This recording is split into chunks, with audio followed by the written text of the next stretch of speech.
ငါတငယ်ချင်းနဲ့ငါကိုဒီမှာပဲထားရစ်ခဲ့ပါအသက်19နှစ်အရွယ်ချင်းလူငယ်လေးတီဂျီပေါင်လမ်ကင်မြက်နောက်ဆုံးခရီးအားလုံးပဲမင်္ဂလာပါ NNS Channel ကနေပြန်လည်ကြိုဆိုလိုက်ပါတယ်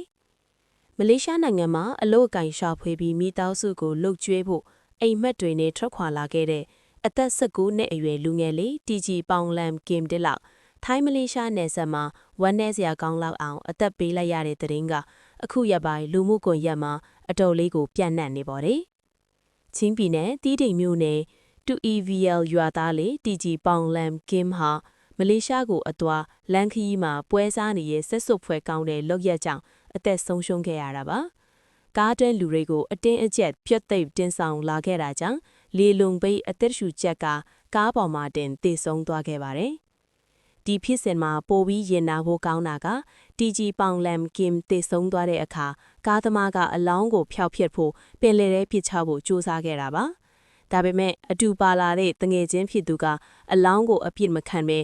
မင်းတို့ပဲသွားကြပါငါတငယ်ချင်းနဲ့ငါ့ကိုဒီမှာပဲထားရစ်ခဲ့ပါဆိုပြီးပင်လယ်ကမ်းဆက်မှာတငယ်ချင်းဖြစ်သူရဲ့ရွတ်အလောင်းကိုဖတ်တွယ်ရင်းကြံရစ်ခဲ့ပါတယ်။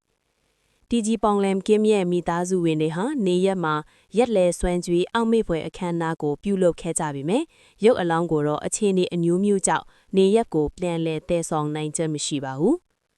အိမ်မက်တွေထမ်းပိုးပြီးထွက်ခွာလာခဲ့တဲ့လူငယ်တယောက်ရဲ့နောက်ဆုံးခီး